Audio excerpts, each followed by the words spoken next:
Es hora ya de que no se intente interpretar más como un privilegio el haber militado en las filas del partido un mayor número de años. Esto es un motivo de legítimo orgullo para los que tanto se sacrificaron y tanto hicieron por el triunfo de la revolución de las camisas negras, pero no puede constituir un obstáculo a la irrupción de fuerzas nuevas en las filas del fascismo.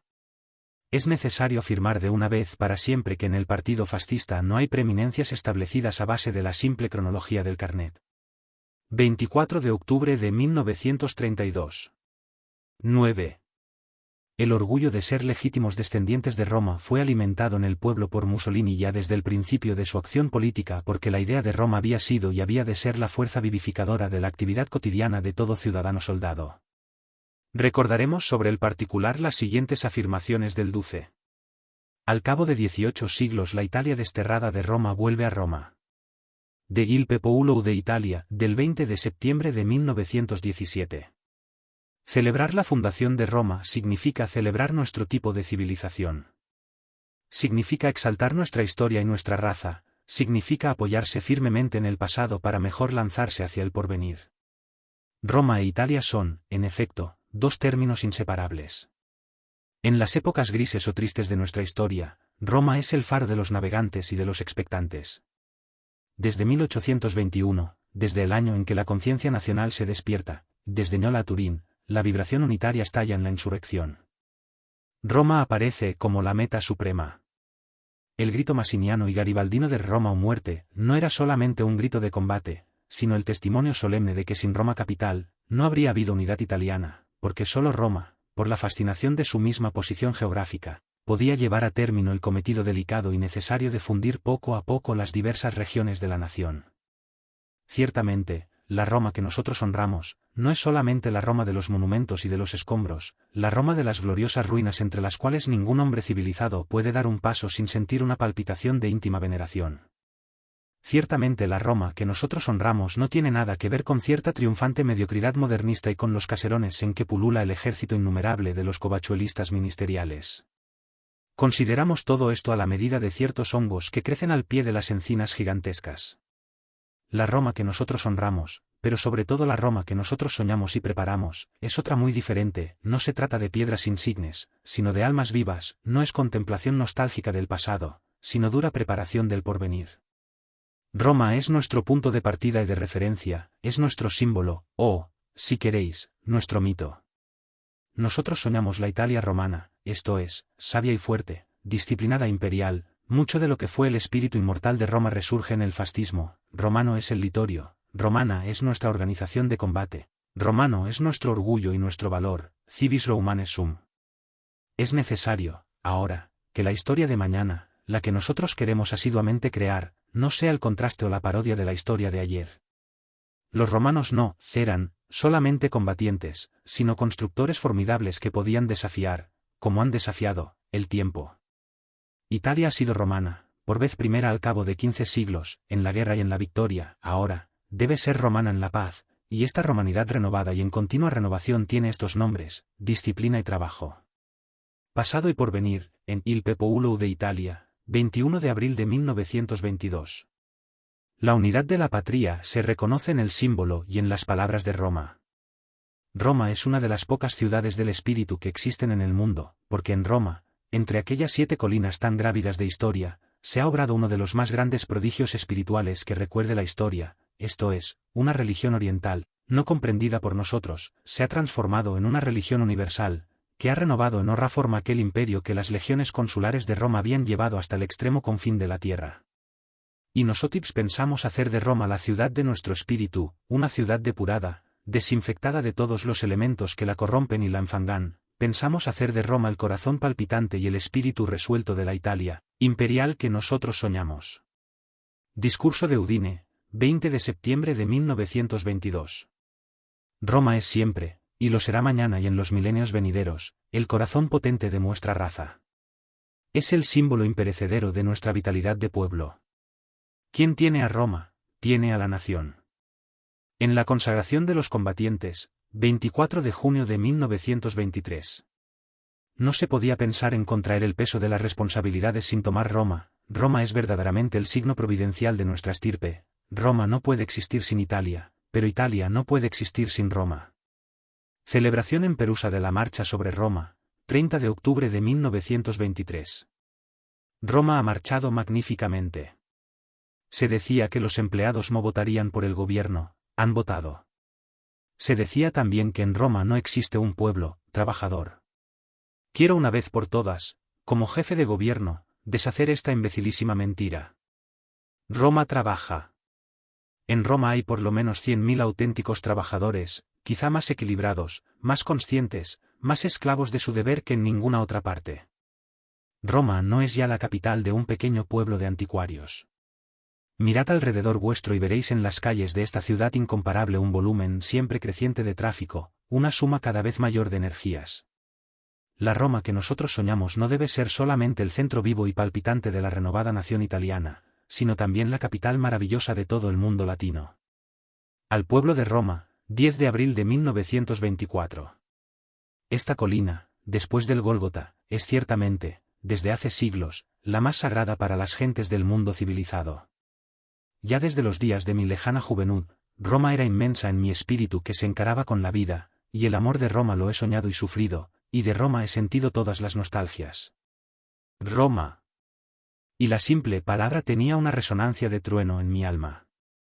Más tarde, cuando pude peregrinar entre las vivientes reliquias del Foro y a lo largo de la Vía Apia, o en la proximidad de los grandes templos, muchas veces me sorprendí meditando sobre el misterio de Roma, sobre el misterio de la continuidad de Roma. Misterio es su origen.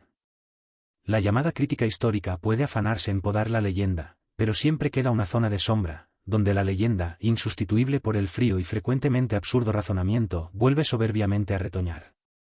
La crítica no puede decirnos por qué dotes secretos, o por qué designio de una inteligencia suprema, un pequeño pueblo de campesinos y de pastores pudo poco a poco surgir como potencia imperial y transformar en el curso de pocos siglos la oscura aldea de Cabañas en las riberas del Tíber, en una ciudad gigantesca que contaba sus ciudadanos por millones y dominaba el mundo con sus leyes. Otro elemento de misterio en la historia de Roma, es la tragedia de Cristo, que en Roma encuentra su consagración, nuevamente universal e imperial. Se derrumba el imperio, los bárbaros atraviesan los Alpes, pasan y vuelven a pasar a lo largo de la península, devastándola. Roma vuelve a convertirse en un pueblo de apenas 17.000 almas que se agrupan desesperadamente entre los escombros, que conservan vivo el nombre, porque el nombre de Roma es inmortal. La nave que fue lanzada hacia el imperio del mundo, surgió todavía por encima de las olas de las edades oscuras, esperando las horas luminosas que habían de venir, y aquí Dante y el Renacimiento, y aquí Roma sobresaliendo todavía, como siempre, en el espíritu de los pueblos. Italia está todavía dividida por siglos, pero Roma es la capital predestinada, es la única ciudad de Italia y del mundo que tiene una historia universal. En el Risorgimento se grita, Roma o muerte. Es el grito que asciende de las profundidades de la raza, que en Roma y solo en Roma se reconoce, es el grito que será repetido, después de Vittorio Veneto, por las generaciones de las trincheras, que quiebran definitivamente todo obstáculo, destruyen todo equívoco, despedazan los residuos de los orgullos localistas, herencia de edades ingratas, y levantan a Roma un altar esplendente en el corazón de todo un pueblo, y del natalicio de Roma hacen el natalicio de la nación, que trabaja y marcha. Salve, diosa Roma. Salve por aquellos que fueron, son y serán tus hijos prontos a sufrir y a morir por tu potencia y por tu gloria. Por la ciudadanía de Roma, 21 de abril de 1924. Quisiera combatir una pequeña idea errónea que asoma aquí y allá en las provincias. Es el resultado de un capricho o de una chanza, si no es originada por esta tendencia a las ideas equivocadas, que yo combato rigurosamente, y es la equivocación antirromana. Señores. Yo soy romano. Señores, ya es hora de acabar con los municipalismos. En un estado bien ordenado no hay más que una capital, y cuando esta capital se llama Roma, todos tienen el deber de sentir el inefable orgullo de ser súbditos de esta inmensa y soberbia capital. Ante todo, no es verdad que en Roma no haya fascismo, y que Roma sea una especie de sentina. En todo caso la harían los italianos, porque los romanos son una minoría en Roma. Pero, además, todo esto es contrario, señores, a aquella concepción del imperio, que es la base de nuestra doctrina.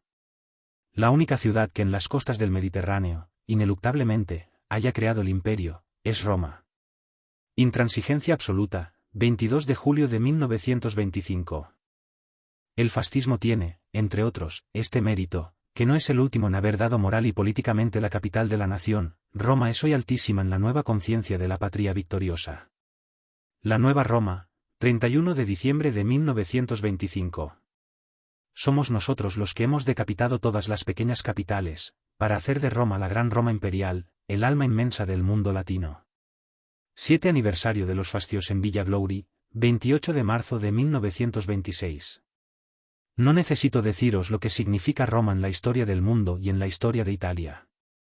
Basta pensar que sin las páginas de la historia de Roma, toda la historia universal quedaría terriblemente mutilada y gran parte del mundo contemporáneo sería incomprensible.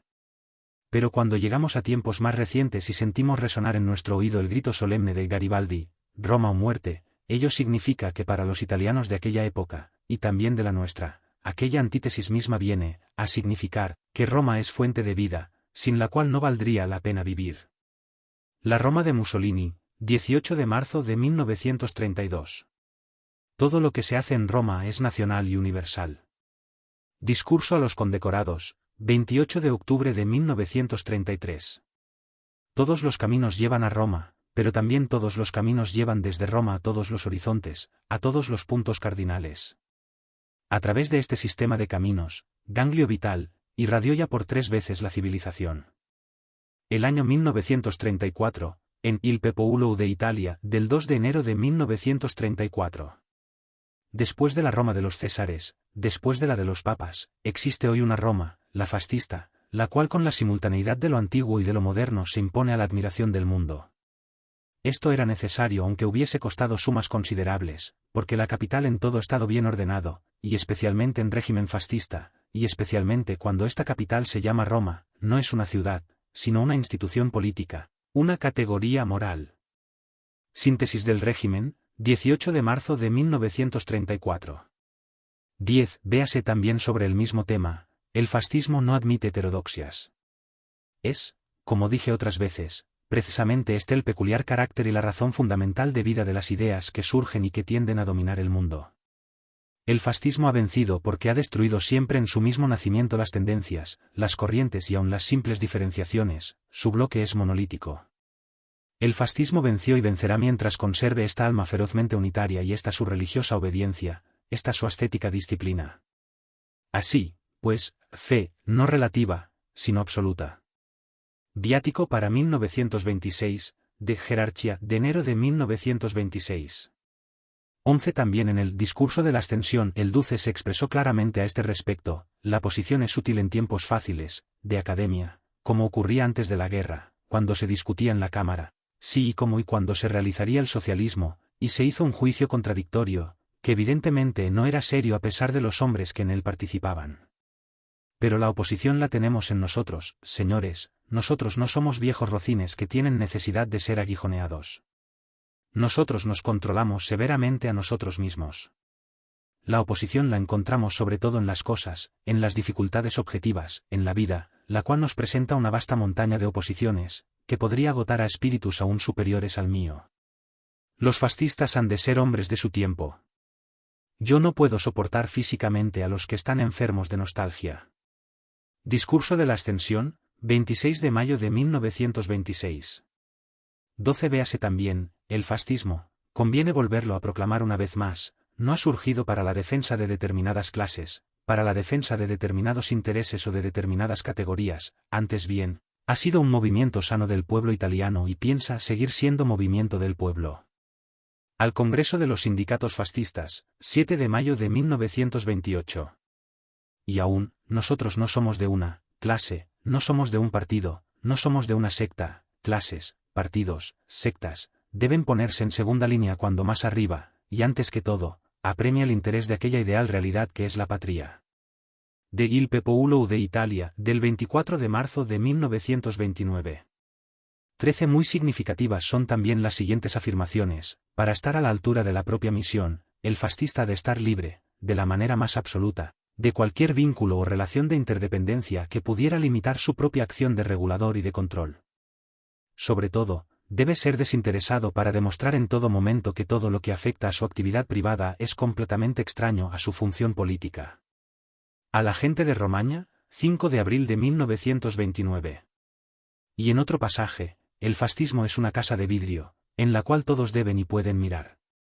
Hay de aquel que aprovecha el carnet o viste la camisa negra para realizar negocios que de otra manera no lograría llevar a término.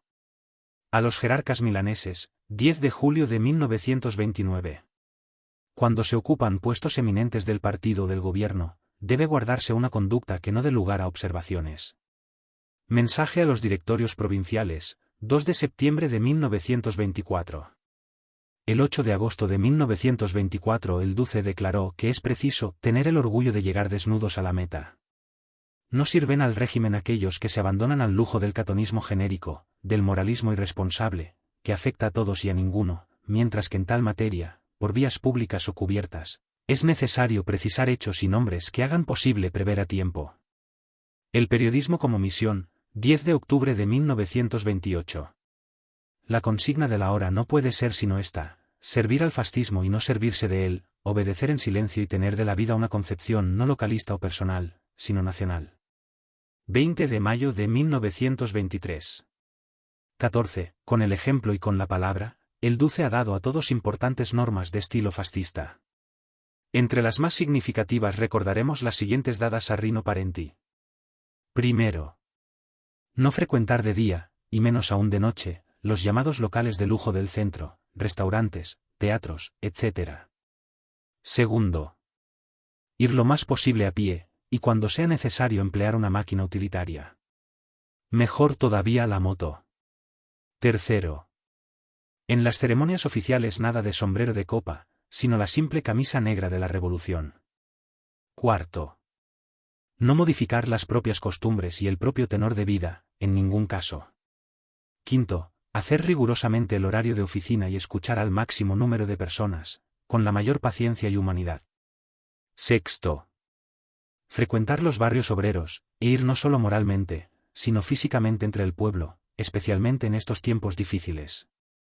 Consigna a Rino Parenti, 24 de junio de 1933.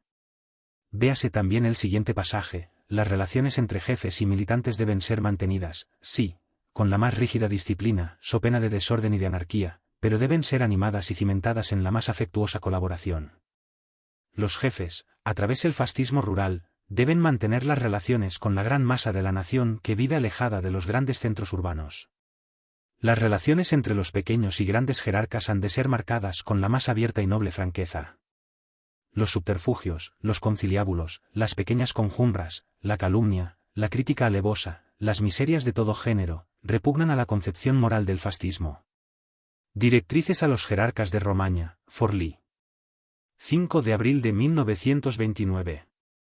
15. Contra el optimismo, comodón, cobarde e imbécil, será oportuno recordar las siguientes afirmaciones: así os digo, y a los fascistas en general, que estéis siempre vigilantes, que no creáis en la buena estrella, que suprimáis la estúpida buena estrella, porque en la vida se avanza solamente con la férrea voluntad que doblega a veces incluso al destino, porque puede sorprenderlo en las horas crepusculares y someterlo a su dominio. Palabras a los docentes, 5 de septiembre de 1925. Y también, es inútil mecerse en vanas ilusiones.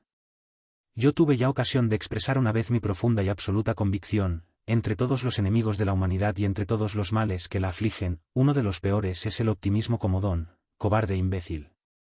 Abandonadas a sí mismas, las cosas no mejorarán auténticamente. Lo más fácil es que, resbalando por el plano inclinado, se precipiten hacia la catástrofe. Cuando los males sean identificados y conocidos, se puede racionalmente poner algún medio, y pueden también evitarse enteramente, con más frecuencia de lo que deja creer la pereza mental y física de los hombres que alegan la excusa del capricho de la fatalidad cuando, por el contrario, se trata de su voluntad deficiente o desordenada. El credo fascista es el credo heroico de la fe en la fuerza de la voluntad humana, inteligente y activa. Donde hay una voluntad, hay un camino. El año 1934, en Il Popolo de Italia, del 2 de enero de 1934.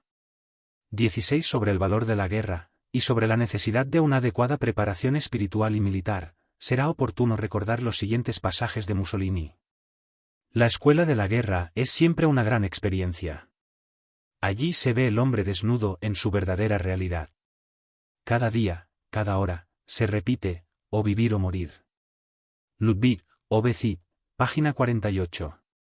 Yo quisiera hacer esta afirmación fundamental: ganará la guerra el grupo de beligerantes que más pronto y más profundamente cambie el carácter de la guerra, y convierta en guerra de guerreros conscientes y prontos todo lo que ha sido hasta ahora fatiga y sacrificio de masas resignadas. Osar, en Il Popo de Italia, del 13 de junio de 1918. No podemos aceptar la moral humanitaria, la moral tolstoyana, la moral de los esclavos. Nosotros, en tiempos de guerra, adoptamos la fórmula socrática: superar en el bien a los amigos, superar en el mal a los enemigos. Discurso en la Chiesa de Milán, 4 de octubre de 1922. La eficiencia bélica de una nación es por tanto la cantidad compleja resultante no de la simple suma, sino de la coordinación de la eficiencia militar, económica, moral, industrial. La eficiencia bélica militar es una cantidad compleja resultante no de la suma, sino de la coordinación armónica de la eficiencia del ejército, de la eficiencia de la marina y de la eficiencia de la aviación. Y la eficiencia bélica de cada una de estas tres armas es una cantidad resultante, no de la simple suma, sino de la armónica coordinación y utilización de estos tres elementos fundamentales: cuadros, tropas, máquinas. El ideal sería llevar al máximo estos elementos: muchos cuadros, muchas tropas, muchas máquinas. Pero aquí entran las finanzas, y es de las finanzas de las que se debe partir, porque si las finanzas son sanas y sólidas, se encontrarán los millones necesarios, pero si se hunden, todo se hunde. La nación armada en tiempo de paz debe entenderse armada espiritualmente, pero ésta no podrá nunca suprimir lo que se llama ejército permanente. La reforma del ejército, 2 de abril de 1925. Para el militar. El más bello discurso consiste en el más riguroso silencio. A los combatientes de la batalla del trigo, 11 de octubre de 1925.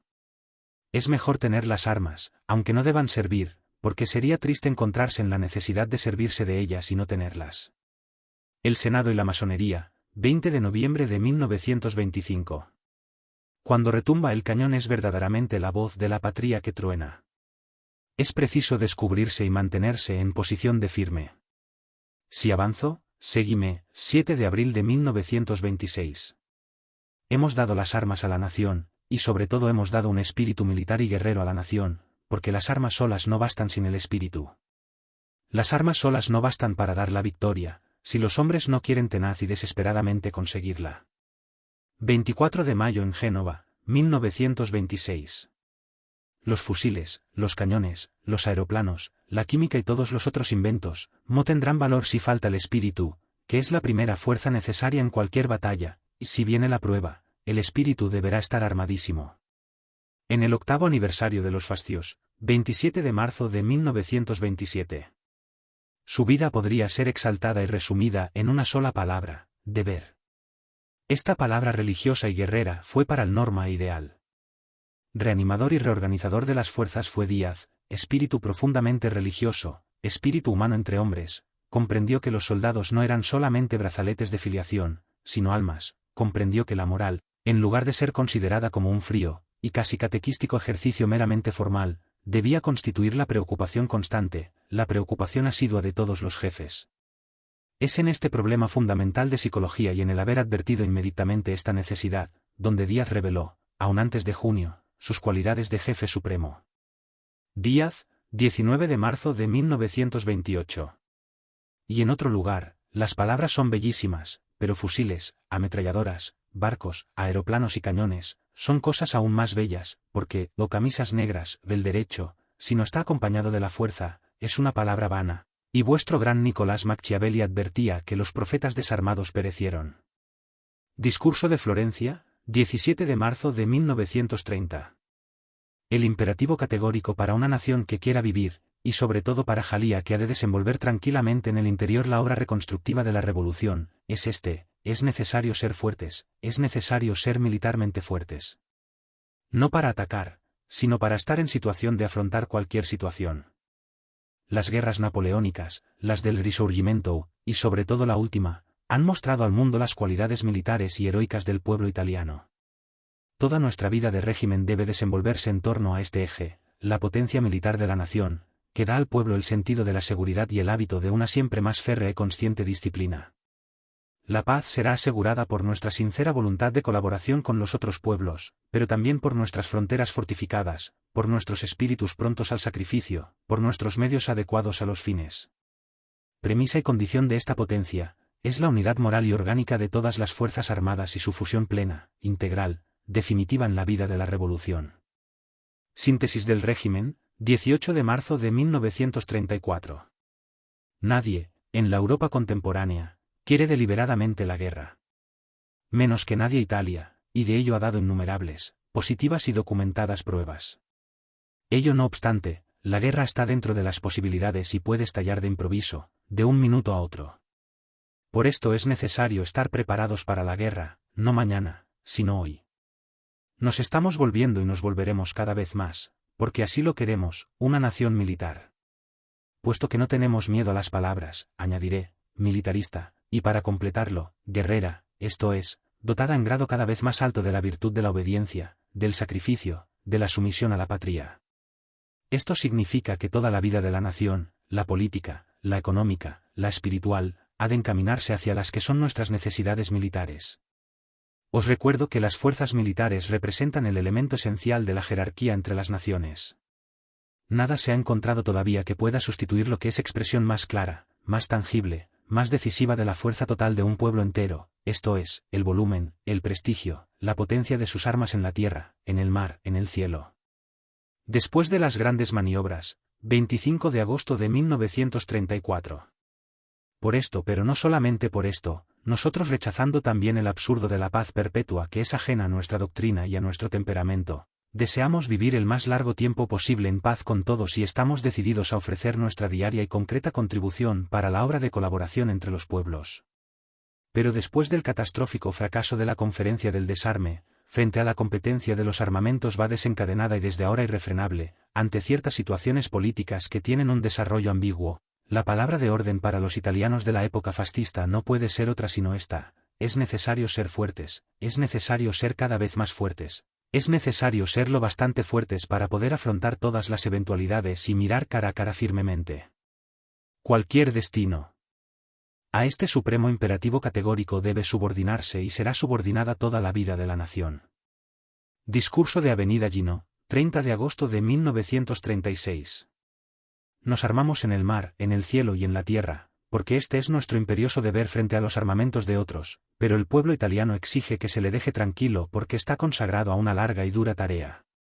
Para la inauguración de la Feria de Trípoli, 17 de marzo de 1937.